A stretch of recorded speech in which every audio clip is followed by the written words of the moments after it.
صباحي بالخير يا نينا. نازل يا عادل؟ ما هو يا دوب الساعة بقت 8 هي، على بال ما اتمشى لحد الورشة تبقى 8 وربع، اقلع والبس هدوم الشغل تبقى 8 ونص. ربنا يحميك يا عادل يا ابني ويوقف لك ولاد الحلال.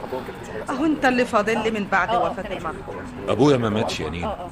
انا حاسس طول ما انت طيبة وبخير ومنورة البيت ان ابويا لسه معانا. ربنا يديك الصحة والعافية ولا يحرمنيش منك ابدا. ويخليك ليا يا عادل يا ابني ويوقف لك ولاد الحلال ويرزقك ببنت الحلال بقى لاجل ما تملى البيت عليا وعليك. ما هو لسه بدري يا نينا. بدريها ايه يا عادل يا ابني؟ ده انت قفلت 29 سنة من كام يوم، وبسم الله ما شاء الله اديك ميكانيكي، كل الورش بتتخانق عليه، واي ورشة تتمنى تخطفك وتعملك ريس على عمال. انا عارف يا نينا وكله من تساهيل ربنا ومن رضاك عليا. اديني دلوقتي وصلت 30 جنيه في الشهر والحمد لله. يبقى آن الأوان بقى يا عادل إنك تفكر تتجوز، وإن كنت حاطط عينك على أيها حد قول لي عليها بس وأنا أروح أطلبها على طول من النهاردة. بس إياكي تكوني راضية عليها يا عادل يا ابني، اوعى تفتكر إن أنا من الأمهات اللي تغصب ابنها على أي حد تعجبها هي وتقول لابنها ده ودي لا. يا سلام يا نينا، فين الأمهات اللي بالشكل ده دلوقتي؟ أصل يا ابني أنت اللي هتتجوز وانت اللي هتعاشر، يبقى مش معقول ابدا تكون انت شايف حاجه انك ترتاح مثلا مع واحده واجي انا اقول لك لا. طيب مدام كده يا نينا، ايه رايك في عفاف؟ عفاف؟ عفاف بنت ست قدريه. انا شايف انهم جيراننا العمر، وابوها المرحوم كان بيعرف ابويا. يا سلام، وست قدريه حبيبه العمر كله. يعني موافقه عليها؟ خلاص يا اخويا ما دام عاجباك خلاص. وعفاف كمان بنت كويسه وحلوه وعاقله ومؤدبه وناس على قدهم زينا، وهي متعلمه برضو على قدها. خلاص يا نينا خلاص، انا هسيب لك الموضوع ده تخلصيه بنفسك. ست قدريه، يا اهلا وسهلا يا مرحبا. اهلا بيك يا ست معاذ. والنبي بنت حلال لسه عماله افكر فيكي واقول ست قدريه وحشتني ولازم اروح ازورها، ابص الاقيكي انت اللي جايه لي. ما هي القلوب عند بعضها يا ست معاذ. يا اختي نستيني عفاف، بسم الله ما شاء الله. البنت يا اختي مالها اتدورت كده والخدود وردادت والعيون نورت، اللهم صلي على كامل الاوصاف. ايه ده كله يا عفاف يا بنتي؟ يسلم بقك يا ست معاذ. اتفضلي يا حبيبتي اتفضلي اتفضلي يا ست قدريه. اقعدي يا عفاف، تعالي هنا جنبي. ميرسي. تعالي جنبي لما اخد بوسه من الخد الحلو ده وبوسه من الخد الحلو ده. انا والنبي كنت نازله مع عفاف، اشتريت لها شويه لوازم لشغلها الجديد، قلنا نفوت نسلم. والنبي انا اللي كنت بلبس لسه هو جيال. خلاص نقوم ونقعد عندنا يا ست معاذ. كل واحد يا قدريه يا اختي.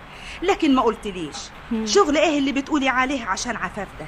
ما هي معاها شهاده في شغل التريكو، واول ما شافوها واقفه قدام المكنه وفاهمه كل حاجه قالوا ما تسيبهاش ابدا. ايه والنبي يا اختي اللي يشوف عفاف ما يقدر يسيبها ابدا يا قدريه يا اختي. طب ده انا كنت بلبس وجايالك عشان اقول لك يعني مش آن الأوان بقى يا أختي ونلم سعادة لابني على عفاف، وهم عارفين بعض من زمان واخدين على بعض. والله أنا شخصيا ما عنديش مانع أبدا يا ست معاذ، ده عادل زي ابني والكل يا أختي بيشكر فيه، وأي أم ما تتمناش لبنتها أحسن منه. خلاص يا ست قدرية، خلاص يا ست معاذ. هو إيه اللي خلاص يا ماما؟ أنا اتجوز عادل؟ ماله عادل يا عفاف يا بنتي؟ جدع لسه في عز شباب، من البيت للورشة للنادي اللي بيلعب فيه الرياضة بتاعته، وبياخد 30 جنيه. بعد كام سنة يبقوا 40 وعندك كمان. يا ماما أنا عاوزة أتجوز جوازة تشرف، عاوزة أتجوز واحد غني بياخد له 100 جنيه في الشهر مثلا، وجنبهم عمارة تجيب له 100 زيهم كمان، وعنده عربية واسكن في شقة حلوة زي اللي بنشوفهم في الأفلام. عاوزة أعيش يا ماما، عاوزة أعيش. يا عفاف يا بنتي أنا عاوزاكي تبصي للحياة نظرة واقعية شوية. إحنا ناس على قدنا وعادل زينا ومن طبقتنا، والواحد يلبس توبه عشان لو لبس توب أكبر وأوسع منه ضروري هيتكعبل يقع ما يعرفش يقوم. هعيش ب30 جنيه يا ماما. هو 30 وانتي هتاخدي 20، مالهم 50 جنيه يا بنتي؟ 50 جنيه يعني يا دوب الدوب، أكل وشرب وإيجار بيت، مفيش فسحة، مفيش فستان حلو، مفيش سينما، مفيش سفر اسكندرية في الصيف مثلا، مفيش. عفاف يا حبيبتي اسمعي كلام أمك، عادل كويس عشانك قوي. خليني أكلمك بصراحة شوية، العريس اللي انتي بتبصي له ده ما يجيلكيش انتي، له نوع تاني من البنات يدور له على واحدة منهم يفهمها وتفهمه، من توب ومن توبها على قدها وعلى قده، ولا يا ترى عاوزة تتجوزي 3-4 أشهر وبعدين الله لا يقدر تسيبوا بعض؟ بعد الشر، هو أنا اللي يتجوزني يقدر يسيبني؟ كان غيرك أشطر يا عفاف. انت بتقولي كده لأنك لسه يا بنتي على البر، لكن ساعتها يسيبك ويسيب 1000 زيك، لأنه دايما هيبقى حاسس إنك لا كنت له ولا كان ليكي. والله ما أنا عارفة بقى يا ماما. اسمعي كلامي يا حبيبتي، أنا أمك وعارفة اللي بقوله لك كويس. هو أنا يعني ما نفسيش أشوفك عايشة في سرايا طبعا وبدل الأوتومبيل 2. طبعا، لكن الكلام شيء والحقيقة شيء يا عفاف يا بنتي. اسمعي كلام مامتك واتجوزي عادي، ده ميكانيكي ممتاز درجة أولى، بكرة الشركات الكبيرة تخطفه وياخد بدل 30 60.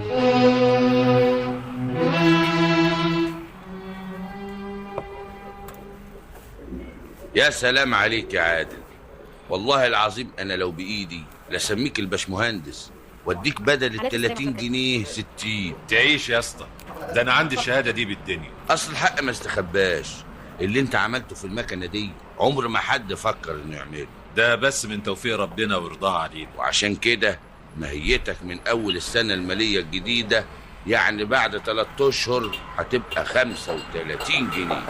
ربنا يقدرني يا اسطى. تعرف يا عادل، انت عمرك كام دلوقتي؟ اهو يجي 29 وكم يوم. انا بقول لك من دلوقتي كده، انت باذن الله على ما توصل ل40 سنه ماهيتك مش هتكون اقل من 60 جنيه. كل اللي يجيبه ربنا كويس.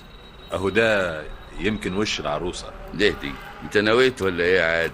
والله اهو حصل كلام كده، ولو ان الحكايه معصلجه شويه. ليه يا عادل يا ابني؟ لزومها ايه العصلجه دي بقى؟ ما هياش عصلجة يا عادل. امال ايه يا عفاف؟ أنا عاوزة أقول يعني إن الناس اللي على قدهم اللي زينا مش ضروري يتجوزوا. ازاي يا عفاف؟ في حد ربنا يبقى فاتحها عليه ورزقه مضمون وما يتجوزش؟ الدنيا غالية يا عادل. يا عفاف انا باخد 30 جنيه وسيبك من ماهيتك، لان انا عايزك تقعدي ما تشتغليش. وليه بقى ما اشتغلش؟ أمال كنت بتعلم ليه؟ والله دي حاجه هسيبها لك، عايزه تشتغلي اشتغلي، انما انا اذا كنت عايزه الحقيقه احب انك تقعدي في البيت هانم حلوه صغيره كده، تشوفي بيتنا الحلو، تعملي لنا لقمه هنيه من ايديك الحلوين دول، واليوم اللي نكون فاضيين فيه ننزل نروح النادي، نروح سينما، اي حته. والله العظيم يا عفاف ده انا هفرش لك خد كده عشان تمشي عليه. هنتعب يا عادل. ليه بس يا عفاف؟ ده انا بعد 2 ماهيتي هتبقى 35 جنيه. ده الوسطى بتاعنا اكد لي النهارده ان لا يمكن هوصل 40 سنه لما يكون مرتبي ما يقلش عن 60 جنيه. ده انا انت ايه؟ معلش سامحيني يا عفاف في اللي هقوله، انا اصلا ما بحبش اتكلم عن نفسي. انا عايز اقول لك اني ميكانيكي ممتاز، يعني فوق الميكانيكي درجه اولى كمان، وبيني وبينك انا على ما اوصل 40 سنه هتكون ماهيتي 70 80 مش 60 وبس. انا عارف نفسي يا عفاف، ده انا ربنا خلقني كده، دماغي متركبه ميكانيكا، يعني لو كنت كملت تعليم ودخلت كليه الهندسه ما كانش حد يحصلني ابدا. طب ما تكمل وتدخل الكليه. يعني انا كده مش عاجبك يا عفاف؟ ما اقصدش يا عادل، انما يعني. طب خديها كلمه مني، انا هعمل اللي في جهدي عشان اخد التوجيهيه وادخل كليه الهندسه، وفي الوقت ده انا اتجوزك. يا عفاف ده انا عايش عشانك دلوقتي. نتجوز الجمعه دي، وانا بيني وبينك بكسب جنب ال30 قد 15 كده من شغل تاني بره. يعني 30 و15 يبقوا 45، وال5 جنيه العلاوه اللي جايالي بعد 2 شهر يبقوا 50. انا خايفه يا عادل. يا عفاف ده انا هحطك جوه عينيا الاتنين، هتبقي عروستي واختي وبنتي وحبيبتي ودلوعتي. والنبي ما حد يعرف يحبك قدي ولا يدلعك زي ما هدلعك، بس قولي كده وانت تشوفي يا عفاف. ده انا عادل المهم، ده بيقولوا عليا احسن ميكانيكي في البلد، عادل اللي كل الورش عايزه تخطفه، لولا اني بس اصيل ومش راضي اسيب الورشه اللي شغلتني اول ما المرحوم ابويا مات، وكان لازم اسيب المدرسه عشان اشتغل. قلت يا واد عيب تسيب الناس اللي وقفوا جنبك ووقت الزنقه عشان 5 جنيه ولا حتى 10 جنيه في ورشه تانية. قلت ايه يا عفاف؟ خلاص يا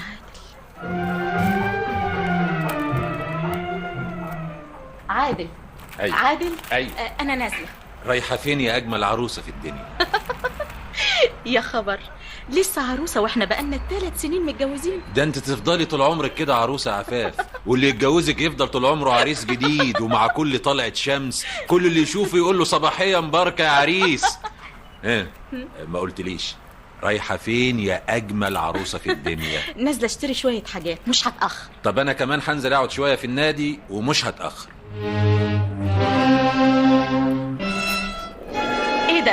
مش تحاسبي؟ كنت حدثيني. والله يا هانم الإشارة مفتوحة قدامي وحضرتك فجأة لقيتك قدامي. الله، مين؟ عفاف؟ عفاف مجدي. الله، سميرة، مش معقول، مش ممكن. يا خبر، كنت حدوسك إن شاء الله موت. بعد الشر عليك يا سميرة. الحقيقة أنا اللي غلطانة. طيب اطلعي قوم يا عفاف، اطلعي جنبي أحسن العربيات ورانا سطر طويل بعدين نعطل المرور. احنا طالعين فين يا سميرة؟ عندي، أنا ساكنة في العمارة دي. يا علي، علي افندم استهان. دخل العربية جراج من فضلك وطلع لي المفاتيح. من عينيا استهان. اتفضلي يا عفاف. أما دي فرصة، صحيح الدنيا صغيرة.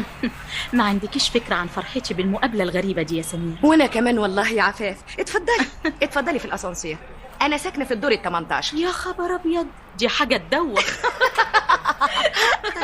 أرجو إن شقتي تعجبك. اتفضلي.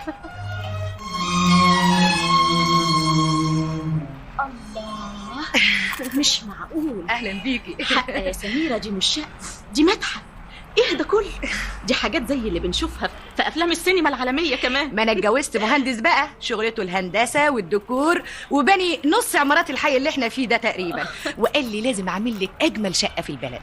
انا بيتهيألي فعلا يستحيل يكون في حاجة اجمل من كده بقى. يا خبر، ده بيتك يا عفاف. ميرسي. ده احنا كنا مع بعض في المدرسة، وشوفي بقالنا قد ايه ما تقابلناش. والله يا سميرة، سنين طويلة قوي. لكن برضو كان في نصيب وتقابلنا. والعربية اللي كنت سايقاها دي بتاعتك؟ طبعا، عصام عنده عربيته اللي بيستعملها في تنقلاته وشغله ومشاريعه، وانا عربيتي دي عربيتي. كانت هديته ليا يوم ما كتبنا الكتاب. احنا متجوزين يا ستي بقالنا 5 سنين. انت طبعا اتجوزتي. ايه مالك يا عفاف؟ بسألك انت طبعا اتجوزتي. طبعا اتجوزت يا سميرة طبعا. يا ترى عريس يستاهل الجوهرة دي؟ والله هو طيب قوي يا سميرة. يعني ايه طيب قوي؟ يعني طيب، بيحبني وهادي وطبعه حلو وابن حلال. ما هي دي حاجات مفروض انها تكون في اللي يعرف يحط عينه على جوهرة في جمالك ده ويختارها. انما برضو في حاجات تانية لازم تكون متوفرة. زي ايه يعني؟ اولا هو بيشتغل ايه؟ هو ايه يا عفاف، انتي بتخبي على اختك سميرة؟ قولي ما تخبيش عليا حاجة ابدا. هو ميكانيكي درجة اولى، قصدي ميكانيكي ممتاز. ميكانيكي خراطة ممتاز، بياخد 35 جنيه في الشهر. يا نهار، انتي يا عفاف تتجوزي ميكانيكي؟ تتجوزي خراط؟ انا مش